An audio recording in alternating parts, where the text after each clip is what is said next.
This podcast is part of the Planet Broadcasting Network. Visit planetbcasting.com for more podcasts from our great mates. This episode of Filthy Casuals is brought to you by Movement Watches.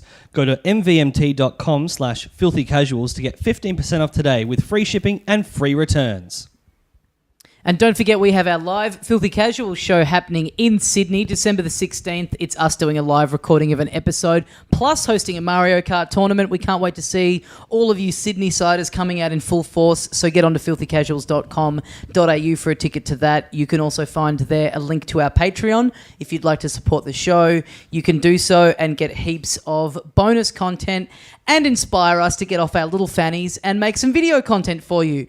And finally, speaking of bonus content, we have released we will be releasing a new premium episode on our Bandcamp this Sunday. You'll be able to get the the history of the Mario games from 1996 onwards. Yes. Yeah, so if you're looking to fire yourself up before the release of Mario Odyssey this week, what better way to do that than listening to two men who love all the games they're talking about, and one man who hasn't played most of them, and the ones that he has played, he doesn't like that much. Oh, it's a great time. A perfect way to motivate yourself for Mario Odyssey. So that's at our Bandcamp. It's pay what you feel. I think it's a minimum of $1. So if you can't afford to support the Patreon every month, but you'd like to kick in a little something, that is a good way that you can do that. All of the links to this stuff can be found at filthycasuals.com.au. Enjoy the episode.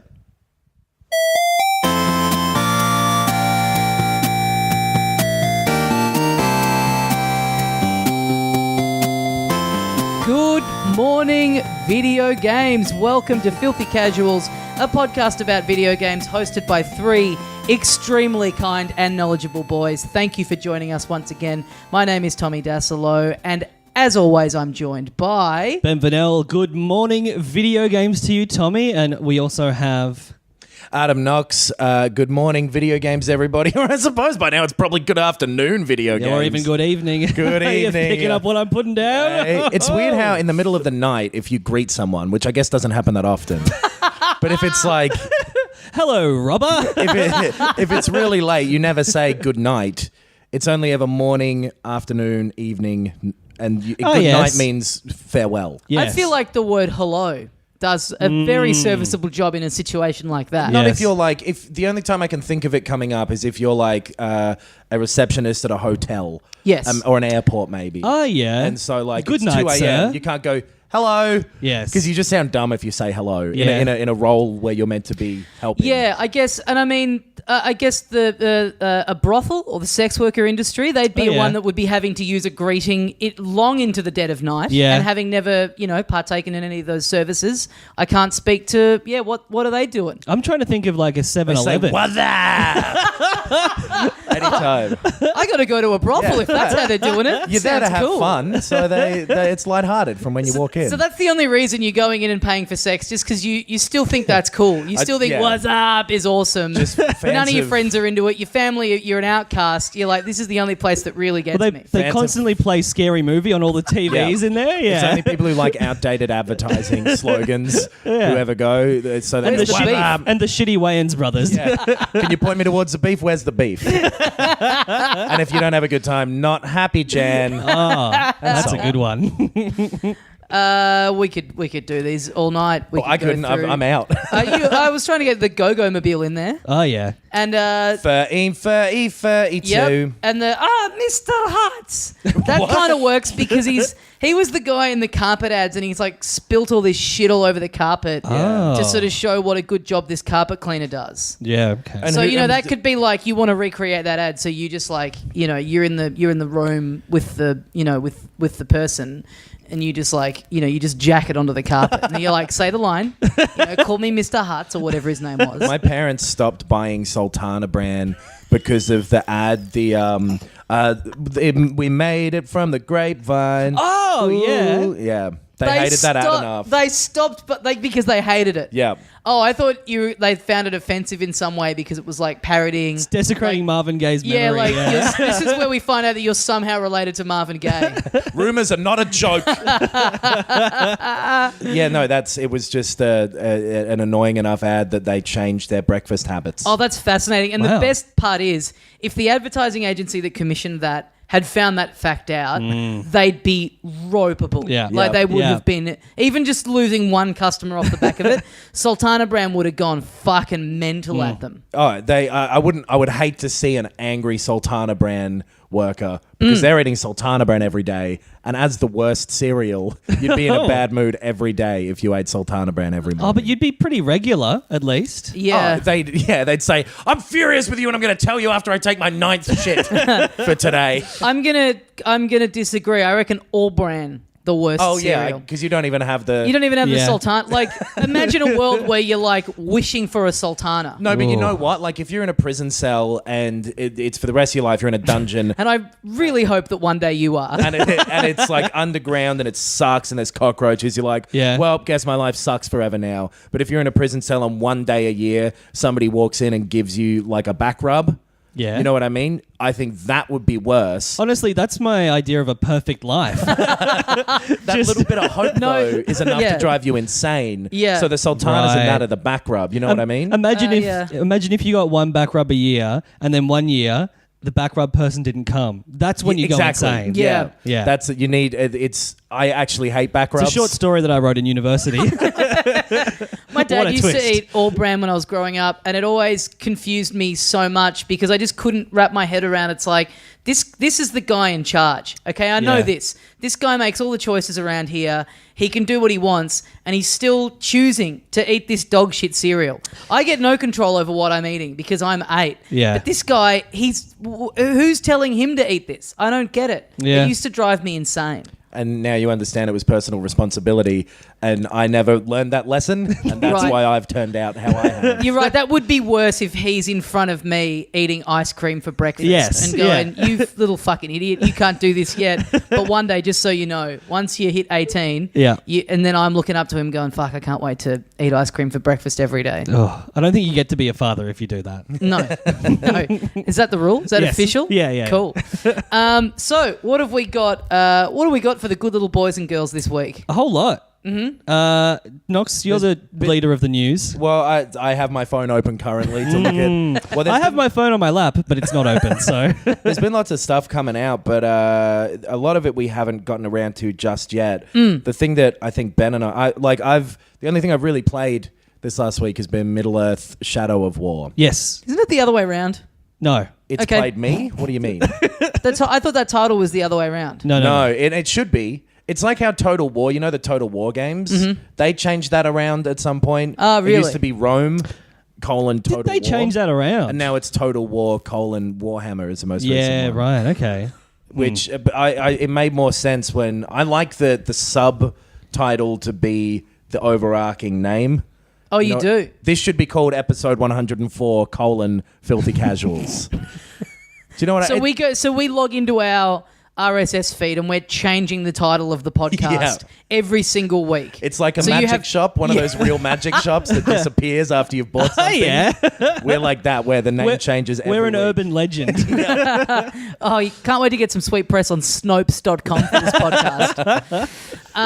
Yeah, it's So it is, it's Middle-earth: Shadow of War. which is a weird name change as well, because Shadow of Mordor was the strongest word in that name. Yes. Middle-earth, Shadow. Oh, well, like, no, not that I hate the concept of Middle-earth, but it's a pretty generic sounding title thing. You know, Yeah, these Middle-earth all- is getting smaller and smaller in these economic conditions. Soon there won't be a Middle-earth. It'll just be a lower Earth and an upper Earth. That joke is in some intersection of either conspiracy theories and the Lord of the Rings. Yep. I do not have enough dark reeks- web experience. No, that was reeks to an me economy of- joke. That reeks to me of Ben's been considering a return to stand-up and he's just kind of jotted that down in his spare time as part of this grand return. You know, he's seeing filthy listeners turn up to the gigs that you and I do, Adam, and he's thinking, I want a piece of that. I want to bomb in front of people who've heard of me.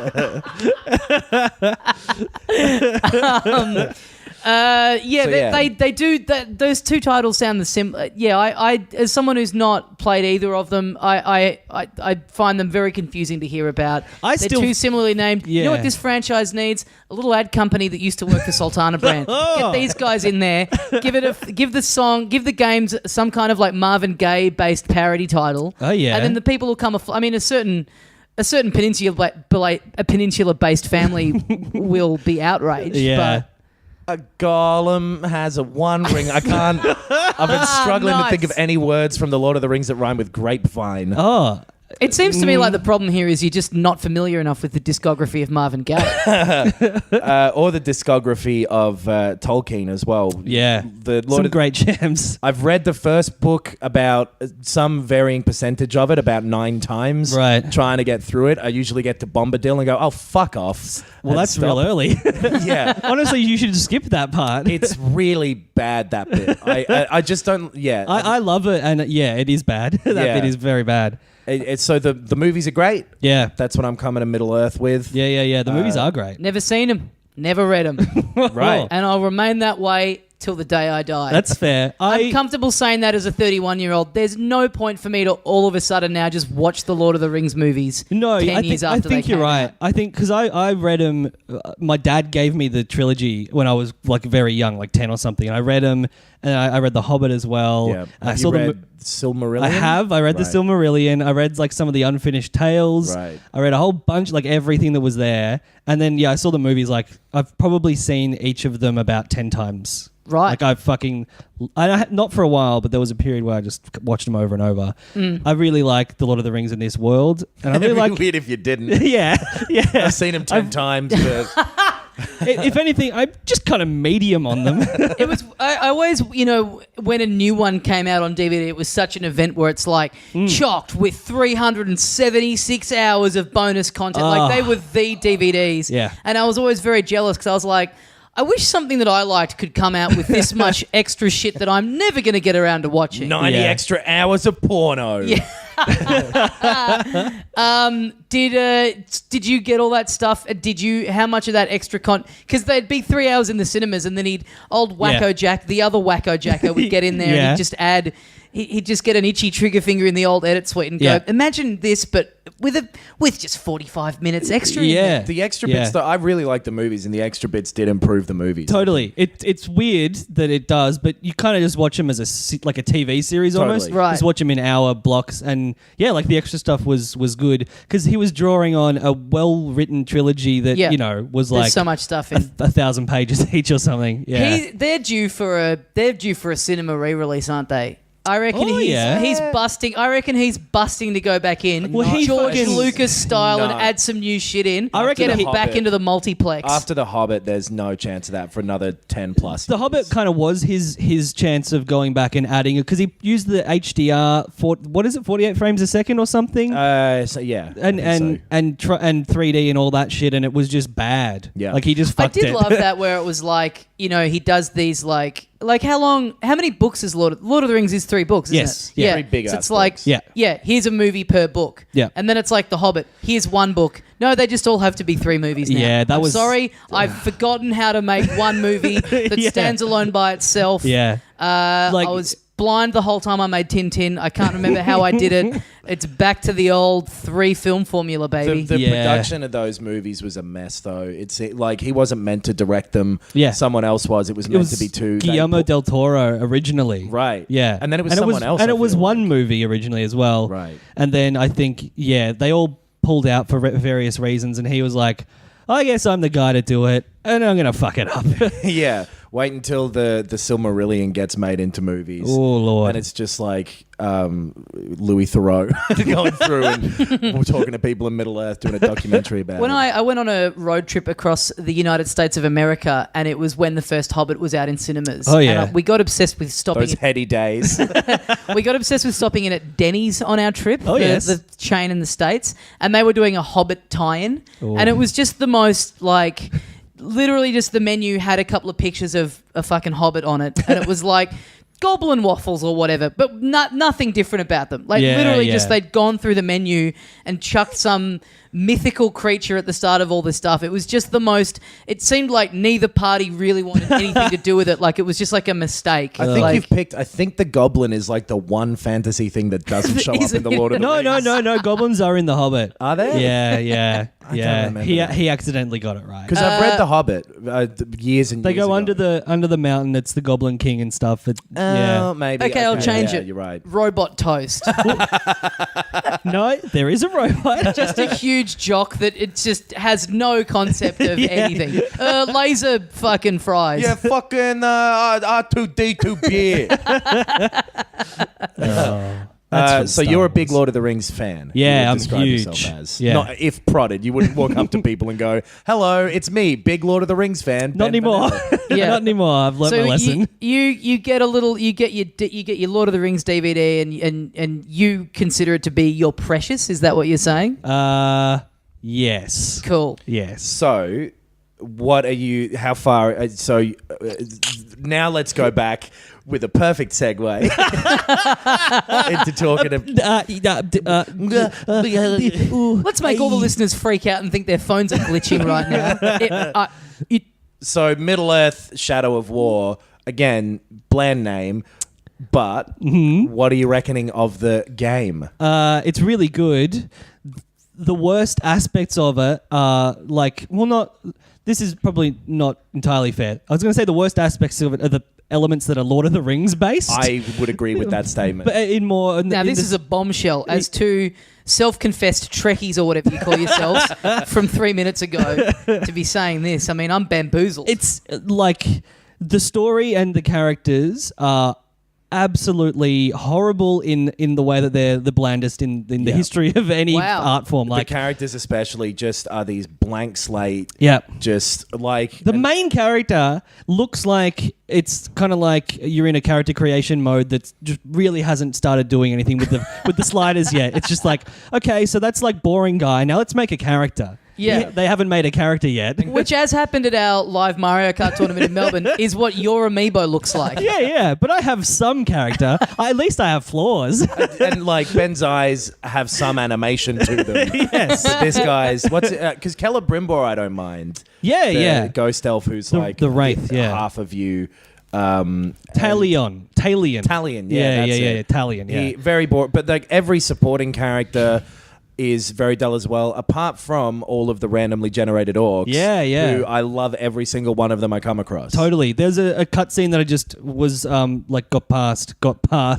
Yeah, that's how I feel. I've been whipping out my phone every time. But Were you saying in the first one you went back and replayed it and you skipped all of the cutscenes and you found it a much more enjoyable experience? I realized I actually liked the game. Right. When I yeah. played it in 2014, I thought the game sucked. Right. And then it was because I was Watching putting the myself cutscenes. through this extra time of this bullshit sucky story. And now playing through this one, I'm ignoring them, but kind of watching them for the purposes of knowing I have to talk about them. Yeah. But holy boy, the main story stuff is bad. It's awful. And like I think we mentioned maybe last week the Shelob stuff. How it's like a sexy woman. Oh yeah, this horny spider or whatever. Yeah, it is. yeah. What are your thoughts on that? Like awful. And then later on, there's a pouty tree. Yes. As well, which like Yeah. it's This sounds like a Kirby game. this character. This character is like you're getting introduced to it as like this character is nature. Yeah. It represents the wilderness, The and- spirit of the forest. Yeah, and then you're like, okay, and it looks like it's going to be a wolf thing at first. Yes. And you're like, that makes sense. Yeah. This is cool. Yeah. And then you eventually meet the real character, and it's this tree walking towards you. Like, cool, an ant thing. Yeah. I like where this is going. Yeah. Then it comes out, it's got fucking Angelina Jolie's face. Yeah, it's like poison ivy. No, I have to say I haven't seen any trailers or still. I haven't seen a single frame of what this game looks like. So Right. all I have to go on is what you guys are saying. It sounds awful. Everything about it sounds truly atrocious. You say it sounds like a Kirby game. It's like it is without any of the fun or character. But Yeah. but that's only related to the story sections, Right. And really, that is a minuscule part of the game because the game is massive. And so I was going to say before, like I got to a cutscene where you kind of take over a fortress.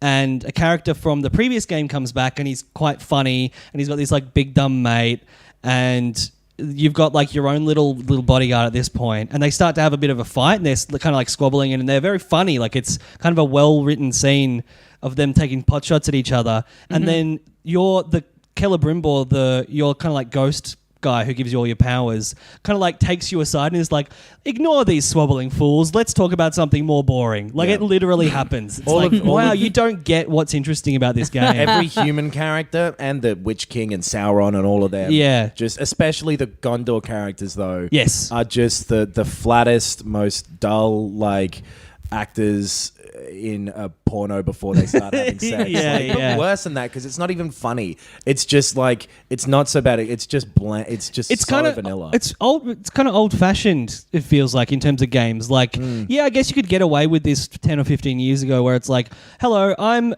Prince, and I'm going to fight alongside you and lead you to the next point of the quest." But maybe then it would have gone for 6 seconds, whereas these go for quite a long time. And so you both say you like this game. I know, This is the Out of most the way. bizarre review. This is just to get it out of the way. Is this what it's like when I go on about Nintendo? Because this makes no sense. There's a main story and there's quests and there's all of that and there's cutscenes there. You can quite safely ignore them because every part of the game that isn't that, real fun. Okay, and what are you doing in this game?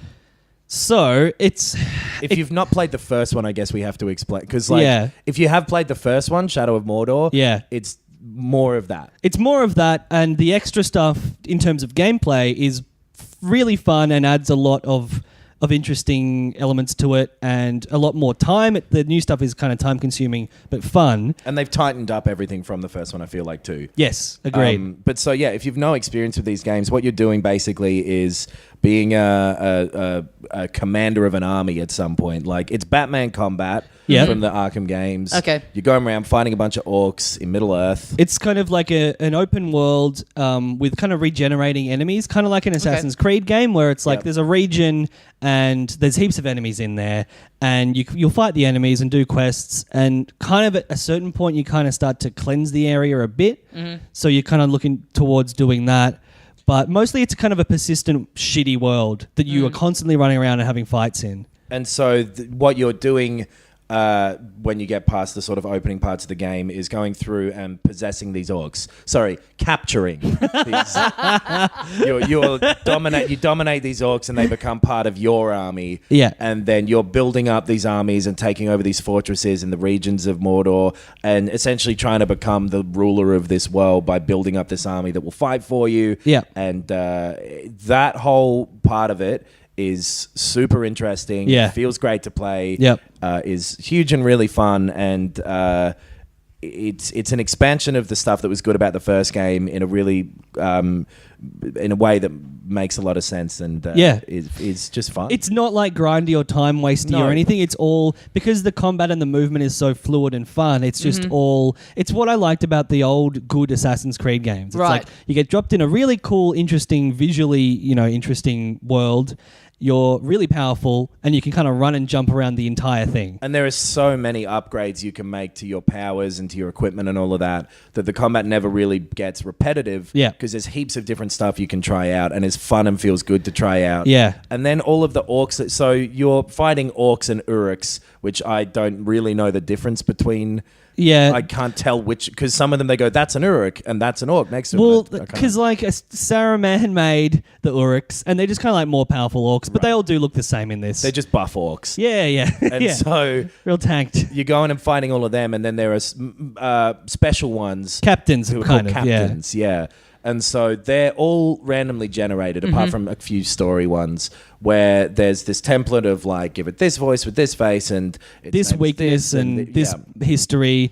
Like Golgash the Firehead, and he's got like a weird burning helmet, and he's like he throws a flaming spear, but he's really weak to beasts or so. Like but that's randomly generated, and there's hundreds of them. But all of them feel really developed and interesting. They all feel like they're written characters. When you meet them on the battlefield and whatever, they have a little thing that they say, and it's always fun, and it's always in like a British accent or similar. Yeah, it manages to be this in this like kind of persistent open world moments that feel kind of cinematic, because you'll be walking along, you'll be doing a fight, and then all of a sudden the camera will stop and crane around and zoom in on this guy, and he'll be like, "Hey, I'm gonna fuck you up," and Man filth. Yeah. So they call you man filth all the time. Yeah, Great. So it becomes it's kind of like the best version of a persistent or procedurally generated game, because it feels like it's written, and except it pops in at at moments that are not scripted. And you Right. feel like a participant in it because you kill one of these guys.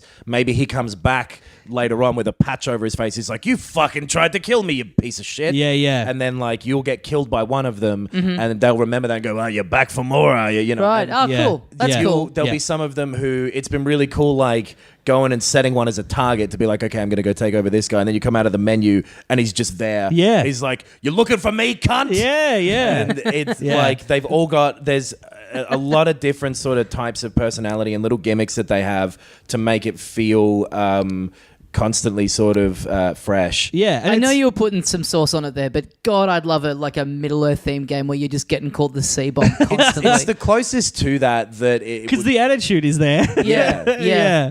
So those complaints you were saying about that are in this, that are in the first one as well, about the story and all that kind of Yeah.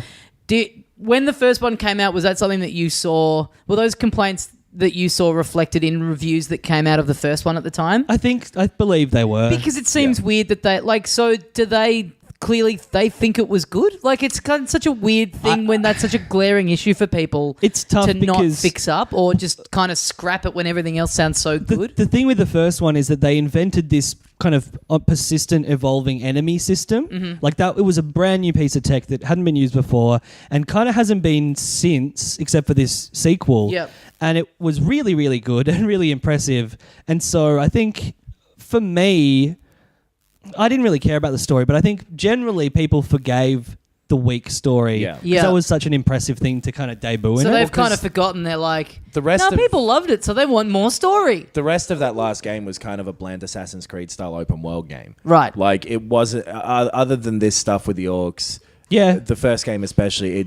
wasn't much more than that. It was just like all the gameplay stuff was very well balanced, and so it was quite fun. Yeah. But I think maybe that in the sequel, where they've expanded the gameplay stuff to be even better, they've also not had time to focus on the story like with the first one. Right. Maybe Even they it- just haven't put time into it. I mean, Right. even if they have, it's just not good. You know? yes. It's Well, just- yeah. Absolutely. It like it doesn't. It feels like it's in there because they didn't really know how to make a game without a main story bit to it. You know what I Yeah, mean? Like, right. It drives it, and there's stuff that you do, and the missions themselves are fun enough. Yeah. like you do. You know, it's rescue these 5 people in this many minutes. It's all pretty simple stuff. Yeah. Yep. So if you're just going through skipping the cutscenes, which you're not wrong if you do, Yeah. you won't. It's just fun little activities that give you some experience. Totally. And I kind of am really looking forward to getting to the bit where I have most of the skills and the world is open that I can try and do anything, you know. Yeah. And so I'm playing through the story because it's unlocking stuff and I'm just getting to that point. That's the Right. same thing I'm doing with Yeah. it. And it's like, it's not a chore because the stuff you're doing in the missions is fun. Yeah, but yeah. the story and the characters and all of that is just so bad that it does feel a little bit shitty to have to wallop through this stuff to get to the bit that I enjoy doing. Especially, for the first time playing it, I'm just skipping cutscenes from like a second in. I'm like, all right, next thing, please. Like, Weirdly that's probably enough, not a good sign. Hearing all this is making me want to do it in the opposite way to you. Just watch all the bad cutscenes and not play any of the game. Yeah, sick. Go do that. Watch a shitty 2-hour-long movie. yeah, we'll get you the YouTube compilation. Yeah, totally. That sounds great. Other things that we've played this week, we should mention that we each, thanks to the people at Sony, we each got sent a digital copy of Gran Turismo Sport. Yes. Now, at the time of recording, I have not played it yet Mm-hmm. because the 56 gigabyte download is still not finished. A big shout out to the internet providers in this country. Yeah. In the end, hey, love you. Yeah. You guys are fucking the worst. Yeah. And you know what? I'm not worried they're going to like cut off my internet if they hear that, because they won't be able to download this 100 megabyte podcast in this fucking stupid country. We have the worst. If you're not from here, Australia has the worst internet infrastructure. Pretty bad. It's pretty bad. And it's like, it was so politicized, four years ago, roughly, that 2013 election. I feel like it was a pretty big thing. And the current party that we have in, like, changed a pretty good plan that Labor had, and now the Liberal Party is in, because they wanted to put their stamp on it. And it sucks. It sucks real bad. Yeah, and it's interesting because it's like they can almost get away with it with pretty much everything else. Like, I think games, this is the big thing that is so glaring that makes you go, oh, that's right, our internet's really bad. Yeah, that's true. Spotify, if you're streaming music or you're looking at Facebook, even Netflix, every now and then it's a bit touch and go, but for the most part you can get away with it. Whereas this, it's like, cool, I just bought this game that I want to play right now. Fuck me, it's going to take 4 days to download. Well, and that's because we don't run a business that requires, like, there are plenty of business things that you could do that would require better internet than we have. Like, that's a weird thing. Whenever they talk about, like, the internet services they've done here, it's like, you could stream a movie at 4K. A, barely. B, that's not why we need the internet. The internet isn't just to watch fucking Home Alone. It's to, I don't know why that's the first movie in my head. Christmas is coming. But I know, I work for a digital media company that's going to be impacted by this heavily. It's ridiculous. Like, you're going to have AM podcasts. Yeah. Anyway, this is a different thing, but it's pretty bad. It's pretty frustrating. Anyway, I haven't played it yet. Have you got? I think you've played a bit of it, Ben. Yeah, just this evening before we recorded, I played about 4 races. It is visually amazing. Yep.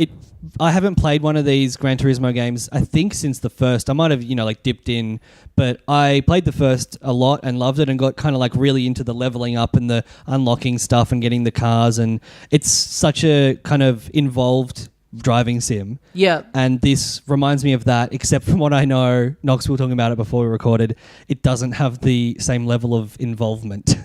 Yeah, well, like, exactly. The wrappings around it are gone.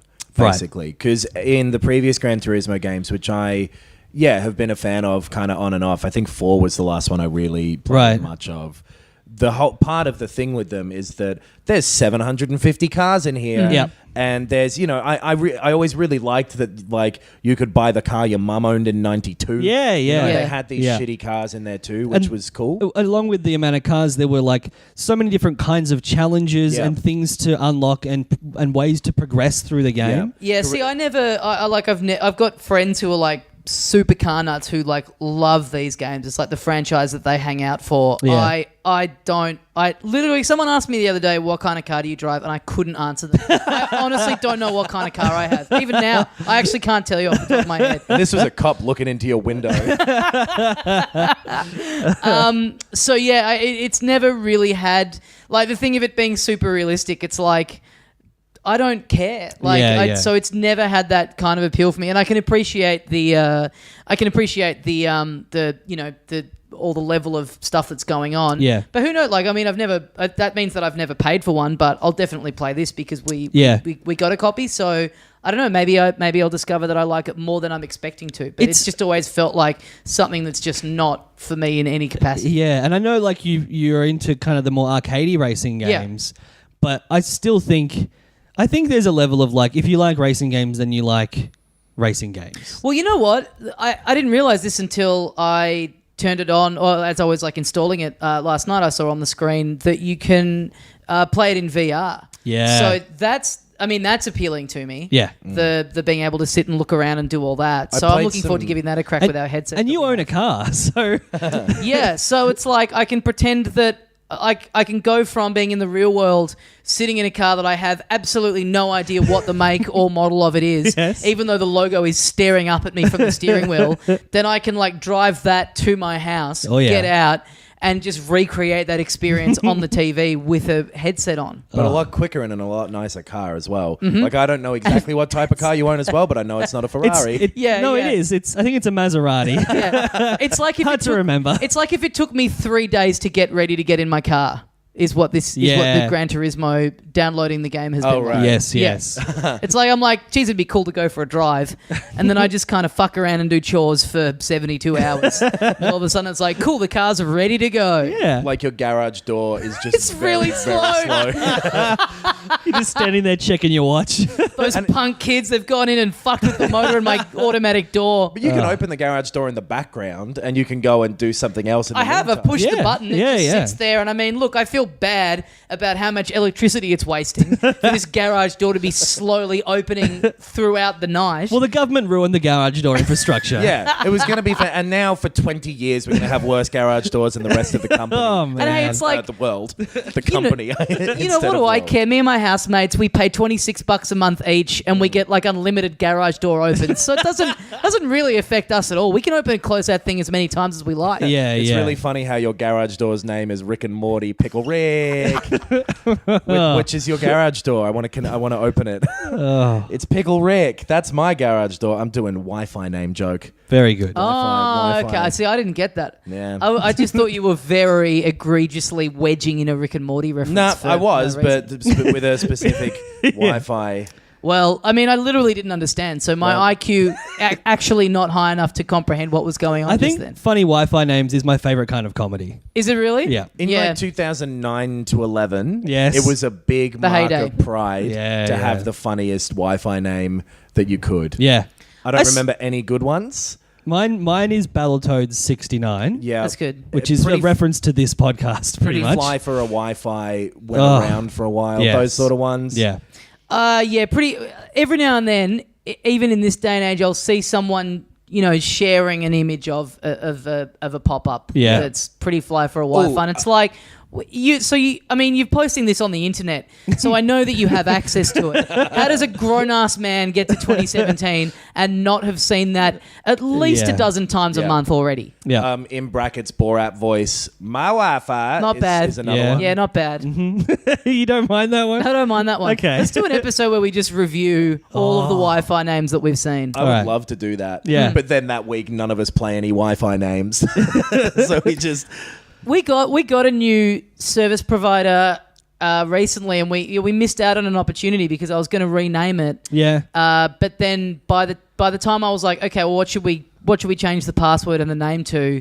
Everyone in the house had kind of already set it up on all of their devices. So no. now we've just got the generic thing that came with the modem, which feels like a cop out. That's what Yeah. I've got as well. And it's just me. I could change everything if I wanted to. Yeah. Yeah. But I like just having factory resettable, Oh, no. nice little bland. Anyone nearby can hack into it if they've ever Yeah. had a similar one. Yeah. Well, our old one for a while before we changed over, I don't think I've ever said this on the show, but it was a combination Wi-Fi name and password because I'd brought the modem with me from my old house. Oh, yeah, yeah. So it was a Wi-Fi name and password that was an in-joke in a relationship that has now ended about a dog that is now deceased. And so You have told me that. people would come round, like people would stay over and go and ask for the name and password, and they'd go, what does that mean? And then I'd have to explain, oh it's my ex and this dog that I used to have. What happened to the dog? He dead. Anyway, so the bathroom's just through there, and there's no limit on the Wi-Fi, so go for your life. So By yeah, the way- the factory default is you're never going to have to explain that to someone. The bathroom's just behind a framed picture of my dead parents. It's like, well, I should really just take that down, but this whole house is depressing. Gran Turismo, though, has fewer cars than 750. Yeah, is the point. right. It's got like around 100 this time, and they're all, very nice looking. They look great, yeah. But they're all focused, or for the most part, focused on being, very high performance. Because sport there's often before proper full Gran Turismos have come out, there's been a little here's just a taste, and it's a small version of this, and you're Yep. still going to make you pay for it. Yes. But like a little prologue thing, and I feel like that might be what this is to the eventual 7. Where there's not as many Is that cars. the movie that came before the Hateful Eight? Yeah, The yeah. eventual 7. The eventual 7. Boy, you thought Hateful Eight went for a long time. This is eventual, so they're taking a long time to get there. Yeah. David It's 6 Fincher. hours of them walking to this house. It was the ridiculous 6, the eventual 7, and the hateful 8. A great series. A really good trilogy. Weirdly named for a trilogy. Yeah, yeah. It's like Star Wars. They started with 6. They started with 6. They're going to go back. It doesn't have as its career mode that the old Gran Turismos have, which you were saying before, like where you It was the kind of the best way to play it. It's very lean, this game, compared to other Gran Turismo games and compared to a lot of racing games that are out at the moment. Yeah. But because it also doesn't have something that like a Need for Speed has, where there's like combat and kind of aggressive racing. Yeah, no, there's no gimmick destruction. at all. There's no gimmick. It's just like be as fast as you can with these 100 cars. And there's a few like challenges and stuff where it's like, race quickly in this challenge. None of the challenges are super crazy where it's like beat King Kong but with your car. It's just like you're in third, get to first, goodbye. Yeah. Like the whole thing feels like a spreadsheet made it. You know what I mean? Yeah, Like, a little bit. Yeah. it's very, and Gran Turismos have always been a little bit like that. Yeah. But then at the same time, it like has this weird thing where, have you left it to go into like the screensaver mode? I don't think so. It comes up with just facts about years, which I'm really enjoying. Facts about years. Where it's just like, So it's like an encyclopedia? yeah, or? in So it's 1969, man landed on the moon. It's like this See ya. show. Does it tell you what age the developers were in each of those years? It doesn't do That'd that. be great. 1976, and then every single person who worked in the game, how old they were in that year. That should be how credits are done from now on. By order of age. No, just like list everyone who worked on the film and also the years of But what year? history. What year are you picking? Every single year in history. It'd have to just be with period pieces. Oh, Yeah, that that's makes not Movie more bad. set in sense. Yeah, right. 1873. But then Yeah, it's, but that's just who, like, everyone's just not born yet. Or you want the negative number that they were. I guess, okay, Oh, with yeah. sci-fi then, how old you would be. Great. There you go. So Blade Runner, original Blade 2049. Runner. How old would you be? I'm trying to figure that exact one out. Yeah. now. Well, that's why I was going to say the original Blade Runner, which was set in 2019. I'll be 32. I'll be 60. I'll be 63. Oh, in 2049. Yeah. I'll be 60 then. I'll be 62. Hell yeah. Hell yeah. Dinner Sounds for good. One. 2058 is the year I'm waiting for. Oh, baby. I saw that movie on the... Knox just did a shoey in that small bit of time before he started talking. I saw, this is sort of video gamey because there was a Blade Runner video game once. Yes. I saw Blade Runner 2049 on the weekend. Yeah. Fucking good. I Yeah. really liked it. Yes, film. yes. Yeah. I really, really liked it. It's I think Ben Knox Vanel- is next down, and then Tom is third. Ben Vanel catnip is Yeah. what I'm referring to it as. Oh yeah, it's exactly what I like. Yeah, everything. It's. You should go see that movie if you feel like it. Yep. Maybe- I saw it next to possibly the most annoying stranger I've ever been seated next to in a film. In what way? This guy got up no less than 6 times to go to the bathroom and was gone for just too long every single time. Yeah. The reason he went so many times is because he had a big water bottle that he's just chugging out of. But he's Yeah, like, fuck. you know what a water bottle Six like? times in a movie though, Yeah. like he's got something going on Yeah. as well. But he was drinking from this water bottle that was like, you know, if you've got like a little, I don't know, if the nozzle that you're drinking out of is like a little make that hissing, squeaking sound. Oh, sure. yeah. The suction, like Why it's was not. that yeah. so hard to describe? But No one's ever had to describe that before. I don't yeah, think. exactly. Yeah. Yeah. So it's that. So that's very loud. It's just Like someone's emptying a balloon next to you the entire that. time. Every Like when you time get he a takes shit, a like sip. sometimes it happens with not an instant, a coffee, like with the little, You get a little little hole, squeak. gets a little squeak, a little yeah. It's that. The Or if picture you like the start most. to crush a mouse, you get the same sort of sound where it's like a little squeak, a little satisfying pop at the end. and then a squelch. yeah, and you feel like a god. But this was like a team of sound designers had worked on this for hours before the film to get it at full ear-piercing volume. Oh, Like I Lord. swear you would have been able to hear it at the front of the cinema. So it's those two things in tandem. Yeah. Then at the very end of the film, film ends, credits roll, he leans into the person who's sitting in front of him who he knows. Now that's a mark of what a piece of shit this guy is. He's there with a mate. They don't even want to be seated. They need a row Yeah. distance from him. Ooh. He leans into them and he goes, bit of a stupid ending. Mate, you fucking not present in the cinema for like fucking 70 minutes of the movie. You missed all the key plot points that led up to the ending. Yeah. No shit, you think it's stupid. Yeah. That storyline about the guy pissing in the toilet didn't go anywhere. I don't know if I... Those ads about prostate cancer were laying it on a bit thick. I know it's a dystopian future, but fucking hell.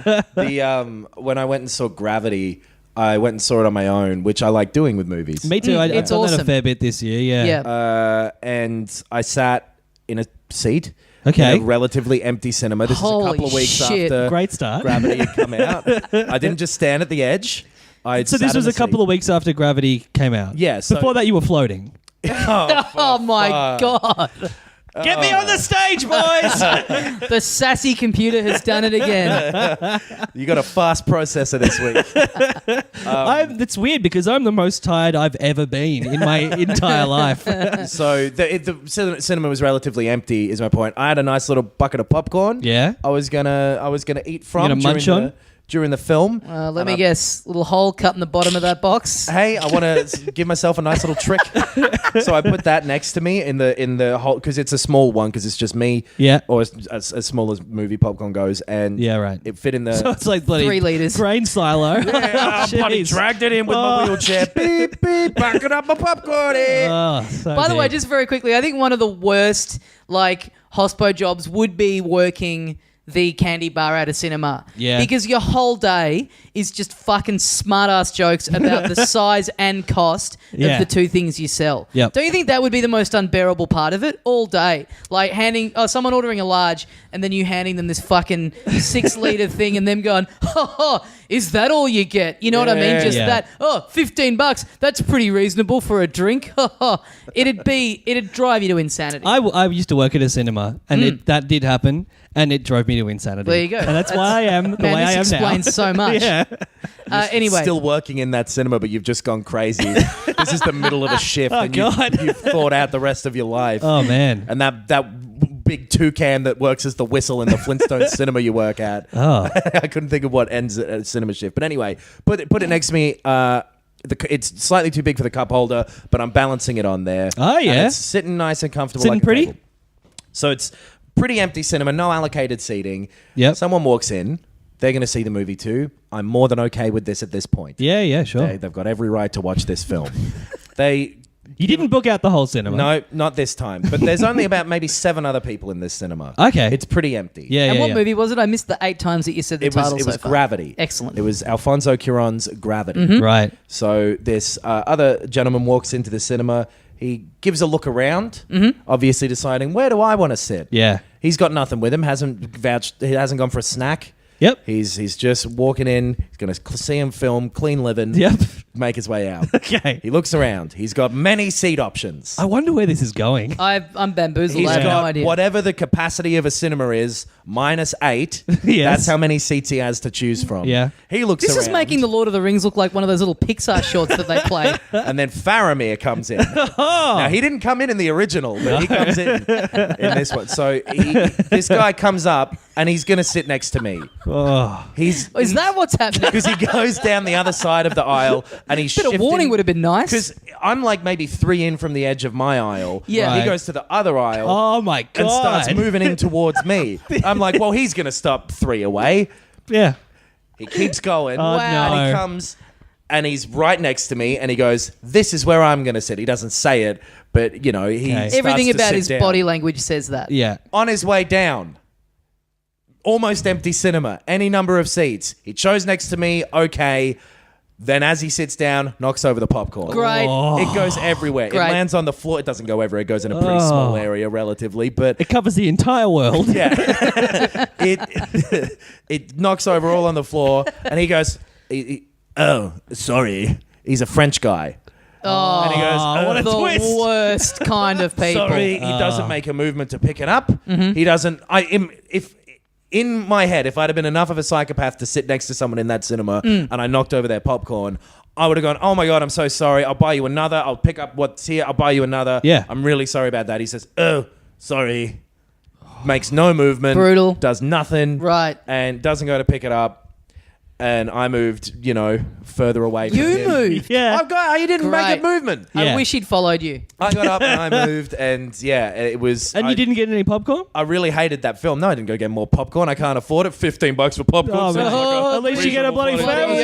Bloody mortgage my bloody house, mate. I'd order a popcorn A week's factory. worth of food. Those moments where a stranger commits what you think is an extremely obvious social faux pas, and you're put in a position of like, well, everything about me is telling me I got to say something about this, but also I just shouldn't have to. Like, Yes. why am I Yeah. needing to tell this person this? When Yeah. it's that far beyond, you're stunned enough that like there's no going like, hey, why did you do that? Because Yeah. you're like, okay, well something's clearly gone on here that I've missed, I yeah. never thought I would have to deal with. Yeah. I must be wrong. Yeah, right. Just Yeah. you seeing Gravity has reminded me of when I saw Interstellar. I went with comedian David Quirk, if people know him. Yes.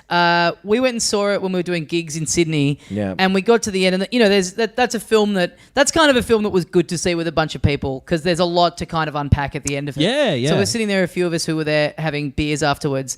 And we're all the rest of us are debating like, oh, what did this mean? And was this any good or was this a bit ham-fisted? Yeah. And Quirk goes, yeah, I all of a sudden like remembered that we have this gig tonight, and like I was weighing up how much time was left in the film versus what time the gig started and how long it was going to take me to get there. And I got genuinely stressed out that we weren't going to be able to make it out of the movie in time for the gig and that time was just against me. So in many ways, it kind of felt like I was in the movie. That great bit in the scene where Matthew McConaughey just can't read a fucking clock. That's very David Quirk. It's very David Quirk. Should we do a quick throw to our sponsor this week? Sure. To wrap it up though, Gran Turismo Sport, very yeah. bare bones, but the what's there seems good. If that's your bag, baby, it Yeah. seems good. Now Yes. let's get on to our sponsor, Hoyt Cinema, who very generously have... Popcorn Watches. Movement Watches are sponsoring us. They've sponsored us before. They're sponsoring us again. They gave us some watches. They're very nice. So this is a company that was founded by a couple of broke college kids who wanted to make some really fancy watches. Oh, so is that TV show, is that sitcom Two Broke Girls based on these guys? I believe it is. Oh, yeah. fantastic. They just changed the gender. And where they work. Oh, yeah. They didn't work in a watch shop? No. Okay. Haven't seen it. But what I have seen is those great prices of the Movement watches. Those two hands staring back at me as I look down at my wrist. They keep the costs of the watches down by just selling them online. And so they are about $135 Australian, which is incredibly cheap for a watch. Yep. Usually they're about $500 for something that's actually good quality.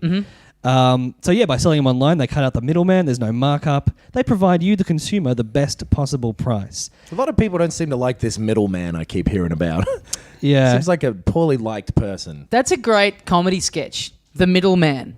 And he's just walking around having a shit. Oh, no, you the bloody sketch. The bloody full frontal over here. You guys... In a comedy sketch, you have a straight man and a funny man, and I guess now you have a middleman.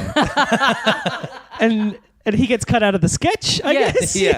At some point, he's too expensive to save the sketch. Make Yeah. savings. He there doesn't you go. really Now add the- anything. Now yeah. the ball's Well, now we're rolling. going to have to cut out this ad because of this great sketch we've come up with. Come and see Chimp Cop. They've sold over 1 million watches in over 160 countries, which just seems like bragging, but hey, good for them. Yeah. I guess it's a sign that they're probably good watches. They are good watch. I've got one. Yeah. And, Yeah, I'm wearing mine right now. Yeah, I got one and gave it to my girlfriend. The end. Does she like it? Yeah, Cool. and I like her. So, So by proxy, you like the watch. exactly. Great. Yeah. I won't admit to it any other way. See, that's the middleman. Yeah. But if you want to get one, and I suggest you do because they are really, really good, you get this special deal by using Filthy Casuals as the middleman. You go to mvmt.com/filthycasuals and you get 15% off. You don't have to enter a code. If you just use the URL, it automatically does a little coupon code for you. It's 15% off, and you get free shipping, and you get a free return. So if it doesn't fit, or you just decide you don't like that particular one, you can return it and get a replacement free of charge. So thanks again to Movement Watches for supporting Filthy Casuals. Yeah, if you're looking into getting a watch, and you know they're doing the right thing. They're helping out this show that you Yeah. like. Go have a look. Go get something from them because it helps us out. And, we've big noted ourselves to them, so don't make us look dumb. VMT.com/filthy casuals. That's right. All right, let's talk about the new Wolfenstein 2 trailer Yeah. Sure. that we just watched before we recorded this. Yes, if you'd like to listen to us commentate that, it'll be on YouTube tomorrow, probably. Yeah. So we've been, of course, it depends on when you're listening to this. That's true. It could already be there. Yeah. It might but be there yesterday. 2049, I'm 60. Have we been mentioning this on the show yet? That we've been doing a little thing the last 3 weeks before we've recorded. We've done a little. We've just talked over the top of a trailer and then put it on YouTube like the same day. Yeah. So I think there'll be 3 of them now. Yes. Yeah. The start of our YouTube production machine. Yes. Yeah. Cranking its gears up. Yeah, you're right. I don't think we have mentioned it on the show. Yeah. So go have a listen. But yeah, they've been really fun to do, and people liking them so far. So we'll keep doing them as a bit of a mic check thing, is what we're calling it. Yeah, mic test. Mic test. Because we don't want to tread on any toes of our friends who host a Mike Myers podcast. Yes. But so yes, that is coming out. That's out in like the next couple week. of weeks. Is it next week? Same Next Friday. It's Mario, Yes. Assassin's Creed Origins, and that all on the same day. Yeah. Fucking Yeah. hell. Big day. Yeah. And PAX stand-up. I should mention that because that'll be next week. If you're in Melbourne, Oh yeah. I'm doing stand-up at PAX on the Friday with a Yeah. bunch of other people. What a big day that's going to be for you. Yeah. You're going to play one game. I'm not going to have any time. That is kind of funny that PAX, the social aspect of this like community, is starting on the day when all this stuff comes out. Yeah. That means that all the people that go to that thing are just going to want to be in their houses playing these games. I guess Yeah. the good thing is that you can take your Switch there and play Yeah, that's Mario true. there. I guess a lot of people would be That's doing true. that. Yeah, I'll probably maybe do that. Yeah. But it comes out next week and it looks great. It looks great. It so, looks- so yeah. what's happened is in the lead up to this, they've been doing a lot of marketing where they were sort of, focusing on the kind of the killing Nazis angle of the game. Yep. Which then So all those the game. Well, the Yeah. game, yeah. The weird, all the fucking dickhead alt-right people Yes. kind of started sort of turning on it and going, well, I shall not be buying this game Which- if you're going to be politicizing it. What a world we live in now where someone thinks, oh, you're being mean to Nazis. I have the moral high ground Yeah. in A lot saying of that's Pepe, bad. a lot of Pepe avatars. To and be Yeah. fair. Oh, To be fair. don't Rick and Morty my ass. A lot of their marketing isn't just like Nazis are bad. It's specifically taking slogans of the alt-right and that sort of stuff. Yeah. And reworking them to make it about Nazis. So it's Make America Nazi Free again. Yep, which is All this also stuff. good because Yeah. the alt-right Completely. are horrible people. But I can see the point of someone saying you are deliberately calling us Nazis. They are doing that. Yeah. Yeah, they have been. Well, so this is the thing. So they were sort of doing that. Then there was like a bit of I guess you could call it backlash from these people, kind Right. of getting the shits up, Yeah. which who cares what they think, but that still did happen. Yeah. So then they turn around and go, oh, no, it's not. It's not. We're not politicizing it and we're not. And they kind of back away a bit. Yeah. Then they start putting up all these new ads that say, if you're a Nazi, GTFO. Yeah. And like, if there's only two sides, Showing a little Nazis clip and of- everyone else. Like, So- yeah. yeah. Someone punching a Nazi. Someone punching it. So it's like they've kind of like tried to appease them and gone, no, we're not being political. It's just a coincidence. And then they've just absolutely doubled down and gone hell for leather with it, which I have Yeah. to say as a marketing tactic, I'm into. I haven't Yeah. been this into an ad since the Marvin Gaye Sultana brand ads all those moons ago. Knox's family refusing to buy Wolfenstein 2. the fact that their video game is about Nazis taking over America in Yeah. the 60s, like it makes it like them taking current events and using them to promote this game about Nazis. It's crazy that there are current events that are even seemingly close enough. Yeah. Crazy timing. I mean, when they Yeah. started working on this, it would have been still high fantasy. Yeah, and now it's yeah. just I mean, kind like of... the first one was 2014, and I'm assuming they got to work on it pretty soon after Yeah, that. yeah. And so, I mean, in an ideal world, they wouldn't have this nice circumstance, but Yeah. there must be a part of them that's like, well, I mean, this is kind of cool for our marketing. Yeah. This is all just happening in And the world, that's at least like- some. Yeah. And it's. I mean, it's entertaining to watch. Like, I Yeah. love seeing those guys get shitty on the internet. Like, them getting, pissed off and stuff. And like I saw in the launch trailer, there's a Ku Klux Klan member getting shot, which is shocking because I've seen that costume in news stories lately, Yeah, yeah. which is shocking in itself. Like ju- that shouldn't be happening. You just don't see representations of them in an entertainment product very often. Yeah. And that's the surprising thing. It's not them being shot. It's the fact that like they're fucking going for it with this game. Yeah. Yeah. So then at the end of the trailer, like Hitler's there. Yeah. It's so weird that this is. It's Weird to see Nazis and to shoot them again when, like, think about 15 years ago and we're like, oh, we're sick of Nazis. We get it. They're over with. Yeah, Yeah. yeah. It's- Think about Inglourious Bastards was like an alternate history, like crazy over the top movie. Yeah. And to think that there's any relevance now is it's just kind of sad. I mean, Whether this or one not- is kind of by accident, but and then you've got Far Cry 5, which when they announced Yeah. that trailer, again, people got shitty of like, oh, this is making all religious stuff. I mean, games have always been like escapism and stuff, and I kind of like this. I think it's an interesting shift where it goes from we've got these, really big prevalent problems in the world at the moment, and gaming sort of shifting to, offer a. You know what I mean? Like kind of an escape to that and like a counteraction to like... Yeah. Well, sometimes it feels powerless and like these things are just going on and it's really, irreversibly fucked. But hey, we can pretend we live in a world where we get to fucking do something about it. Yeah. And I can see how people on one side of politics, or like a small subsection of one side of politics, would be annoyed with their Compared, perception of people conflating them with Nazis. Yeah. But if so many people are doing that, think about whether you're the victim of some like Führer that's taken over. The word Führer, F-U-R-O-R. It's not the victim of a Führer from the past. But this This is a great game show. made this- Führer or Führer? Am I angry or am I a dictator? Guys, Or am I both? Bachelor number 1. I made that sentence a lot more difficult for myself than it needed to be. But I can see but yeah, you have to think about like, well, if so many people are conflating me with a Nazi, then why? But that's is that what's happening? that's what's so perfect about this. I mean, Yeah. like the majority of these alt-right dickheads, they're all gamers. Like Yeah. it's fucking perfect. Yeah. Gamergate, fucking, like, it's such a weird, like, Archduke Franz Ferdinand being assassinated Yeah. thing. Yeah. I'm just like, who would have thought that this fucking thing is how? Yeah. Yeah, I what can't made it wait for happen? that cool indie band Gamergate to re-energize rock music in about, whatever, 50 years' time.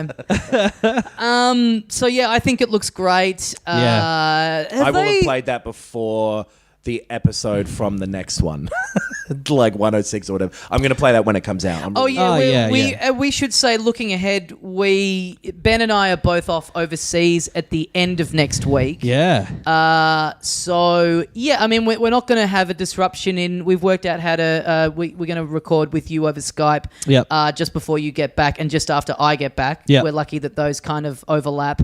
But in terms of us having the time to have kind of played everything that's out, we're all going to do our best. But yeah, it's kind of unfortunate timing that these two trips have fallen on. But I'll definitely be able to get Mario Odyssey the day before I leave, and so I'll take my Switch with me and I'll be playing it. So I'll be talking about that. I think I'll have to probably get Wolfenstein like the day I get back and maybe play it for a couple of hours before we record. We'll work it out, but just so you know in advance, guys, that's what's going on. I think it looks I'm really into it. I'm fascinated to see how it pans out on the Switch, given that it's coming out at the same. Are they all launching on the same day? No. It's next year is the Switch Oh, it's one. next year. Okay, right. Because they said last week, I think that Doom is like November 10th November or 10, something yeah. like that. Right. Yeah. And then Wolfenstein is sometime next year. I'll be really interested to see, what that ends up looking like. There was some footage of Doom on the Switch, I think, came out, and that seemed fine. Yeah, it did. It looks surprisingly good. Yeah. Like better than you'd probably expect. They've kept the speed up, which is the thing with that game. Yeah. So that's cool. Yeah. Well, if it's next year on the Switch, this is the thing that's going to kill ideas like that. Is like if there's too much time in between them, then it's just not worth. I just want to go in day one. So I'll be getting that on the PlayStation. I guess if you love it enough, then when it comes out on the Switch, it's like you can, if you were wanting to play it again anyway, playing it on the go is probably attractive to some people, but it does, It's hard. They need to figure, because like the pricing of this stuff is weird as well. Like with LA Noire coming out as well, I just saw a listing for that. That's like $79. Yeah. It's the price of a full game. Yeah. And it's 6 years old. And, it wasn't a particularly well-reviewed game at the time. Yeah. If you knew that Wolfenstein was going to be cheaper when it came out on the Switch or whatever, but it won't be. And it's not like movies and DVDs where you can go like, I can't be bothered, I'll just wait. Yeah. They need to come out with parity at some Yeah. But it looks great. I loved the New Order and the Old Blood. They're just kind of like the most recent Doom game, just kind of old-fashioned first-person shooters that look fantastic. Yeah, I mean, I didn't play either of those. Like, I do like those old school shooters, even Yeah. though I'm generally not into first person stuff. But that is the kind of stuff I enjoy. So yeah, I think this will be a big one for me for the combination of not having played something like this for a while and kind of my first entry into the franchise. Yeah, killing Nazis. Yeah, So good. It looks like a lot of fun. Yep. Did we want to talk about any new stuff, or did we want to go into a couple of other things that we've played? The only other big news thing was EA shutting down Visceral Entertainment, who they made the Dead Space games and some other stuff. They were working on a new Star Wars game. Yeah, they brought over Amy Hennig from Naughty Dog, who, as far as I know, this was what she'd been working on for ages. Like 3 years like or something. since she left Naughty Dog, And she basically left to do this, I think. I believe so, yeah. Because she left, didn't she start to do a bit of work on Uncharted 4? I think she did some very very early. I don't know. I can't I'm remember. not sure. I feel like she might have been involved with that 1313 thing that got cancelled in like 2012. Right. That like when Disney bought LucasArts, it got shut down. Yeah. And so this has been in the works for a long time, whichever way it was. And they only pivoted this game is the word they use, pivoted the focus is, but shut down the entire studio that's working on it. Yeah. That's You a hell can't of a use the fucking word pivot. You can't use the word pivot and then close a studio. Yeah. Yeah, well, Got bad news for you. Your grandfather's pivoted. Oh, okay. Yeah. So what? He just turned in his bed? No, he's dead. Yeah. It's like one of those What do you weirdos think I who's meant? like looking in the dictionary and going, that it can mean that. The word can mean that. Where's the line? It kind of means move away, so yeah. You move between motor coils. So that's all shut down. There's not a clear reason why. They've just said that it's pivoted. A lot of people are speculating that it's to shift it into a Destiny-ish kind of more online, less single-player focused thing. I swear that I saw a quote or a statement that was like, the investors were concerned that the game wasn't going to present an ongoing gaming experience for fans. Right. So what that kind of implies, I thought, was like maybe multiplayer or maybe some kind of, like with Shadow of War, there's this end game where you can keep building up fortresses and keep unlocking stuff and kind of keep moving through that kind of as long as you want. Which if it's an Uncharted style single player game, obviously you can't. There might be online multiplayer, but certainly the main experience ends at a certain point. There's other like a couple of news people, reporters for different websites and whatever, saying as well that like it isn't that the game wasn't going well, it was a mess. Yeah, I can believe that as well, because if it's been in production for so long, I feel like I've seen nothing of it. Yeah. Like it definitely probably was. Yeah, there was I think like a red flag 30-second test footage thing that was released, which looked incredible. It looked like Uncharted style, but in the Star Wars world, it looked really good. If they are shifting it away from that would suck, because I would love to play that game. Yeah. It'll be interesting to see what comes out about it from here on out, because you got to imagine that's a pretty huge bummer for her, for having left this huge company. What does that mean for all the people working there? Like, are they just on different games now? But she left this great company that she'd kind of put on the map through her work with this big franchise to do something that seemed like a dream job, and then if it's not going to see the light of day in the way that she was envisioning it, that's a huge and what a waste of getting someone on who's got proven success in doing what they do, and to just then shelve it for some what seems like, if this stuff is true, a pretty dumb reason. Yeah, that's the thing. If the reason is we actually don't want to release this kind of game because we don't think it's as profitable, that would be awful. Yeah. If it is like, oh no, this was a messy production and it's Better time to cut our losses, then I guess you can understand that. It's still a shame, but this just happening at a time when it does feel like there's a bit of a shift away from that sort of single in like the whatever you call it, like AAA type of games, at least a shift away from the big single player thing, which has been happening for years. I suppose so, but and also kind of isn't happening now. Like some of the biggest games this year are single player games. I was going to say there's still, you'd have to think that the model of release a very big game and then release DLC, or with what happened with Uncharted, start to make DLC, then release it as a full game because it's as good.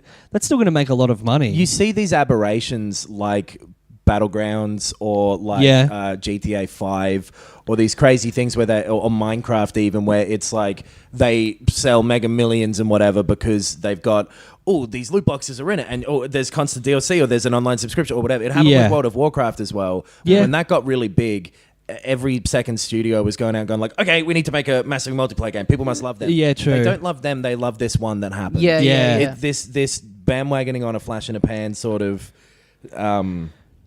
popular thing that is more of an event than a new type of product is a very dangerous thing to do. It's a very common thing that happens, though, in every medium. It happens in every medium. It's all these followers going like, like they tried to do the fucking Dracula cinematic universe and whatever. People don't like Marvel movies just because of them being interlinked. The universe, They're not going to show up to the fucking, Sex and the City cinematic universe and now Melrose Place is in it or whatever. It's like copying. It's like that thing that you're trying to copy the success of was successful because there hadn't been anything like it. Yeah. Like that's, but you see it in everything. This trying to replicate it, and it's like, they got to that position by taking a risk and doing something new. Like it's insane to me that studios just don't get that. You're better off spending the money on having a crack at 4 things that are completely different, and hopefully one of them lands and becomes the big thing that justifies the rest of it, rather than funneling all this money into just doing the same thing as another company. I guess the reason you see it so often though is because so many industries are set up in a way where creative decisions aren't being made by creative people. Yeah, absolutely. Where, you get an executive fucking going, maybe fucking, I don't know, Dracula's got a friends now. Yeah. I imagine that's how that happened. Yeah. And then people like Shadow of War, we didn't really talk about the loot stuff in it, but it's that's in true. there, and it seems like someone has come along and gone, what if you fucking put this in there? And they're like, fine. Yeah. And it's not there. It's not something that is there from the ground up. Like, we want to have this in our game that makes sense. Totally. What you kind of unlock are like the bits of equipment and followers. Yeah. Both of which you get by just playing the normal game. It's not like they've had to develop these separate things to make them unlockable. They've gone, let's artificially put some of these things behind a paywall. Right. And it's after you've finished the majority of the game that it becomes tempting, you said. Yeah. Well, this kind of ties into what we were talking about last week with loot boxes and stuff, and how and how were they not classed as gambling? Which since we talked about that on the show, there's been a bit more movement. Yeah. With that, one of the ratings boards kind of came out and clarified.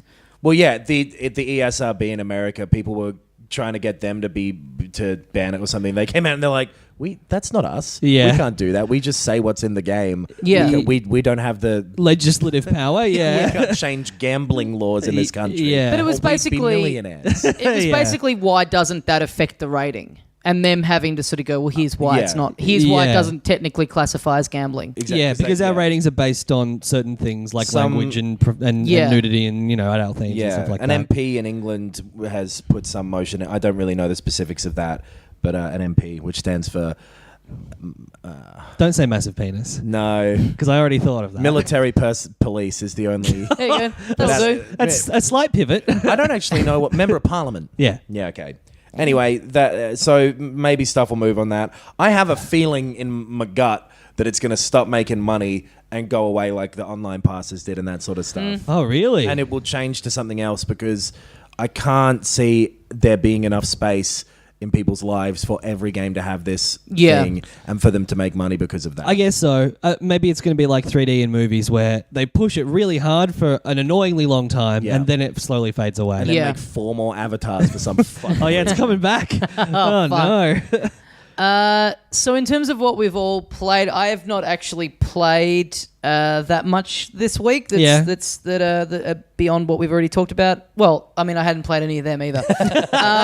A game came out in the last week on the Switch, which I was looking forward to because the trailer looked extremely my shit. Yeah. There's a game called Yono and the Celestial Elephants, which is like a little isometric. You're a little elephant and you run around doing puzzles and stuff.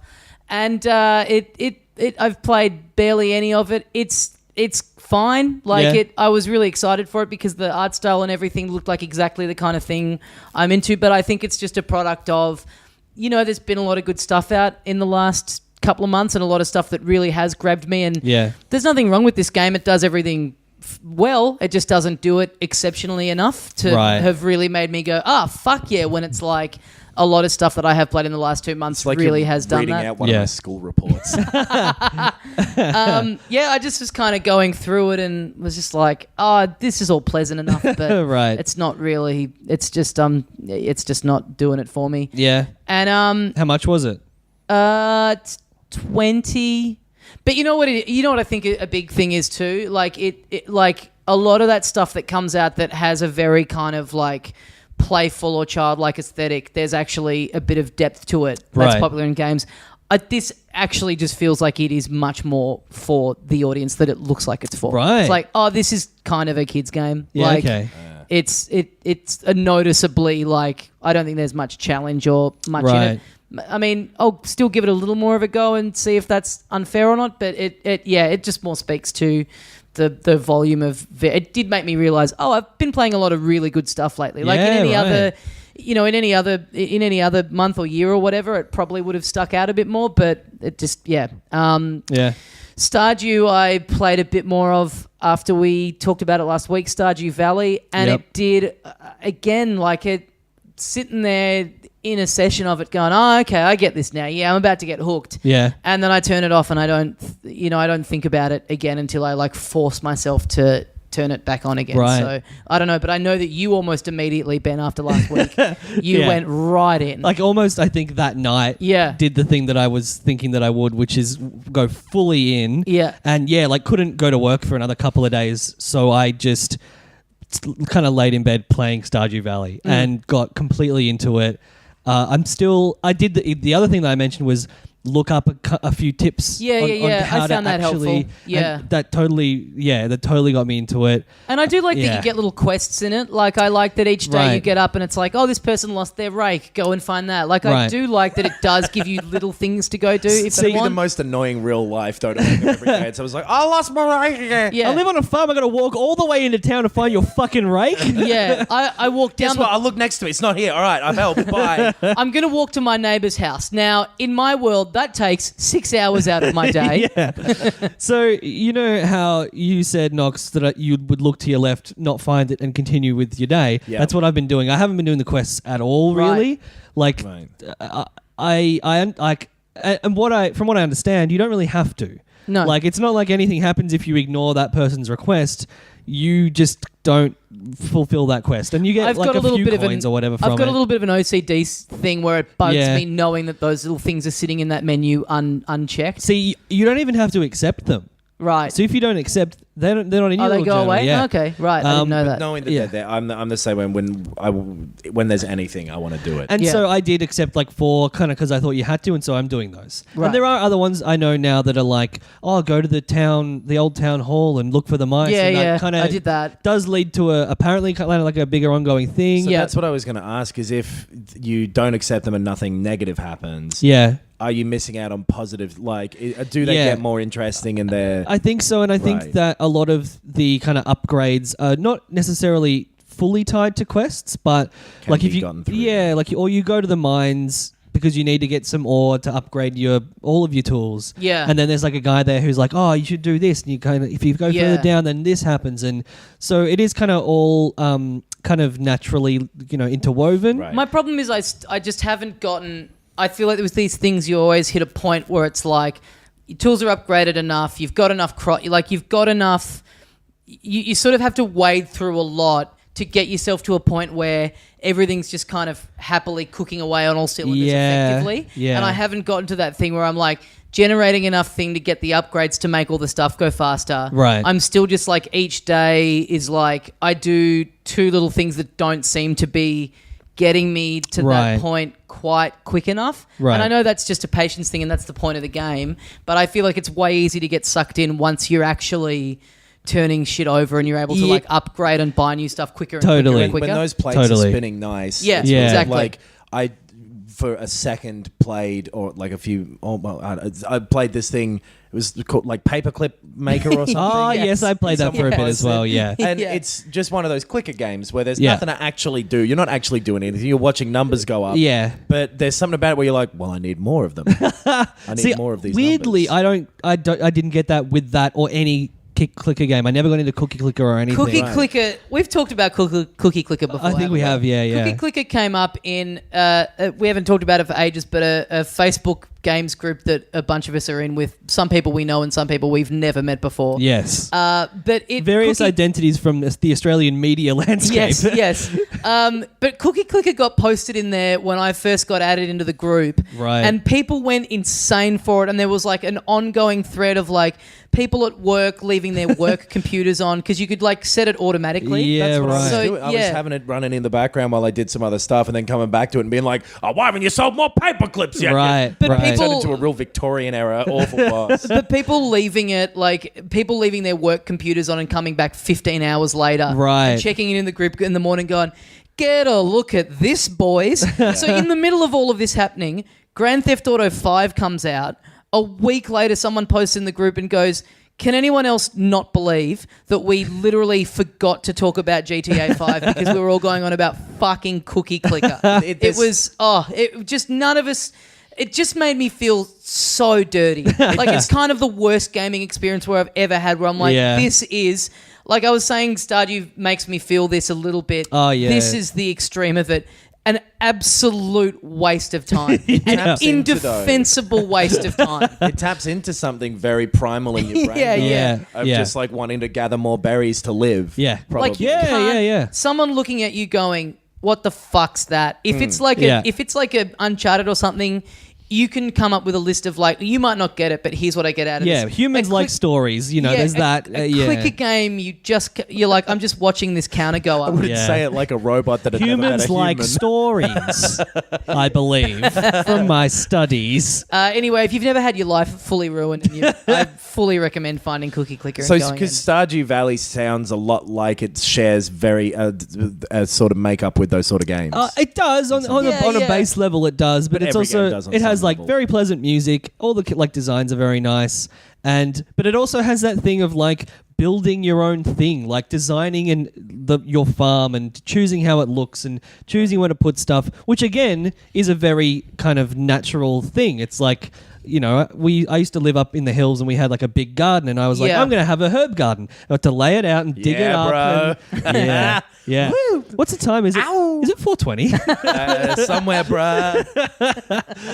But yeah, it taps into that as well. That kind of that thing of building stuff. It's why I like city building games as well. Yeah, But, it's like I said last time, I feel like a new Animal Crossing isn't that far away, and I don't feel like I have it in me to do too many of Oh, these yeah. styles of games too close together. Yep. And I like the feel and the look of that a lot more, and I feel like that will have definitely an online component where you can visit Yeah. each other's towns and all that sort of stuff. So I kind of take more pride in that sort of version of this game. Where Yeah, right. So I kind of, there's a little part of me still going, maybe I'll just hold out for that because I don't Yeah. think either a mobile version or a Switch version is too far off. But Yeah. but yeah, who knows? But I still, like I said, I the last time I played it, I was like, okay, this is it. It's gotten its hooks into me. Yeah. And then I also have been a bit busier this week than usual, so I just haven't had as much time to play any game. Yeah, kind of part of it too. That's the thing as well. Yeah, I played it solidly for like 3 days, and then I started playing Shadow of War.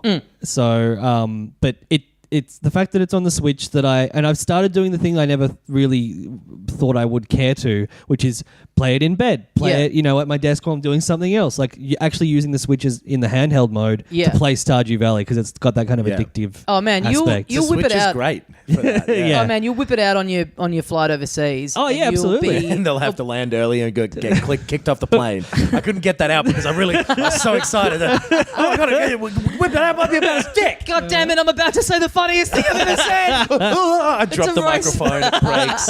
My popcorn goes everywhere. Ben, you were also saying you finally got around to the Project Octopath Traveler demo. Yes. Is it? It's so weird that there's still every time they put up anything about that, it's like brackets working title. Oh yeah. You Which, can't have a it's too demo late out. now, You can't have yeah. a demo out if you still haven't worked out what the title is. however, they should change the title. Yeah, absolutely. Man, fuck no. Project Octopath, that's great. It sounds like a Bond villain's plan. No, if they call it Octopath, that's good. That's enough. Yeah, That's that's fine, enough but of yeah. a mouthful. it'll be so weird if they do change it to like, Enchanted Ruby or whatever, Yeah. some dumb fantasy. Because this is that one with little 2D people in a 3D world. Yeah. Yeah, Yeah, and okay. it does that. Those visuals look really good. Better than I thought. Like, I liked them more than I thought I would. Right. Like, it's Final really Fantasy, effective. Paper 'Cause this Mario was- type Yeah, thing. exactly. Yeah, Yeah. because this was announced. This was back in the big Switch. It was, yeah. announcement The thing in first one. January. The first Yeah. proper look we got at the Switch. Yeah. And at the time, it seemed like, why the fuck are you trotting this out? Yeah. Like this was the big thing that was meant to be wowing us and Yeah. convincing us all. Why are we treading water with this? Yeah, and look, I still don't understand why they did that. It's not like a mind-blowing game. Yeah. What it is like an old-fashioned 2D RPG that's done extremely well, and with this kind of interesting 3D aspect to the visuals. There's not much more to say about it. Like, it's kind of like a Final Fantasy 3 style right. thing. And it's square? Yeah. Okay, cool. It is. Right, right. So, and like, yeah, the writing's pretty good. The sprites are very simplistic. The idea But- is that you play as one of several different characters and they each have a different skill? Yes. Is that right? Yes. Okay. So, like, in the demo, it's the warrior guy can challenge people to duels, and that, like, you can, like, level up, I guess, by doing that. I'm Because not- the other characters can just like talk to them like people, right? I think But then he s- comes up yeah. and he's like, "Want to fight?" Basically, That's funny. But that's because he's like living in a town where he's like a hedge knight and they don't have many warriors and he kind of protects everyone. Right. And so what he's doing by that is like dueling the local militia to help him get. He's training them by I doing see. it. Okay, right. He's not just picking bar fights. No, and you can have normal conversations. Right. But then, yeah, the other character in the demo is like a seductress, Right. which is kind of reductive to Yeah. have that be her character. And what she does is like lure people around, Right. which is kind of problematic now that I think Yeah. about it. Yeah. And it also wasn't the best mechanic in the game. It wasn't kind of interesting to do that. But yeah, it's really. I haven't played a heap of it, and it's just the demo. But in terms of the surface level stuff, it's like, oh yeah, it looks good and it plays good, and I think Yeah. it could be a Because good from game. the description of this, it sounds like you can either play as someone who wants to fight or wants to fuck. And you walk around town. It's like it's a me simulator. Yeah, it's King Street, the video game. I think what it will be eventually is like you'll play 7 different characters, each of which have a skill that I guess maybe you'd have if you were one character. Yeah. Like you'd eventually level Right. up those skills as one RPG character. Right. But this is split amongst the different I ones. got the demo and I just realised I just haven't. Give it a gotten crack. around yet. Give it a Yeah, crack. Yeah. I'm just gonna wait. I think. For it doesn't yeah. That's it. I mean, that's the thing that I always kind of find a bit of a bummer about like if it's a sports game or whatever, you can play a match and get a feel for Yeah. it. But anything with a story, it's like then it comes out and you Well, and just like the got to Gran go through Turismo- that again. Like, Yeah. The Gran Turismo and all your stuff came over. yeah. From Yeah, Yeah. right. So- Yeah. But yeah, that sounds cool. It's I wouldn't have played it if I wasn't stuck at homesick. Yeah, but yeah. you know, yeah. Cool. I'm glad I went in. It's better than I thought it was going to be, I guess. Yeah, right. Yeah. Cool. Well, I guess unless Knox, you got anything? No, I haven't had time to play anything other this week. The South Park game is out. I'm yeah. keen. I hear some good things so far. I'm keen to get around to that. I'm happy to not go in on it. Wow. If one of you guys or both of you do. I'm probably going to play that by the next time Yeah. we record another episode. But then it's the big bloody couple of weeks there of all that Oh, stuff. baby. Yeah. And Call of Duty as well. Shoot more Nazis there. Oh, baby. That is going to pale in comparison to Wolfenstein. Yeah. Here's my early review. It's bad, but I'm still going to play it. Yeah. Can we just say, what a fucking year? Yeah. Like, what a Man, year yeah. for games. Yeah. So good. You mentioned this, I think, Tommy, to me the other day. Really looking forward to our end of year Game of the Year episode. Yes. Because there's going to be a lot of I'm great games to talk about. Nervous about it because You're there's like nervous? 3 or 4 more big things that Yeah. I want to play Yes. before then. That's true.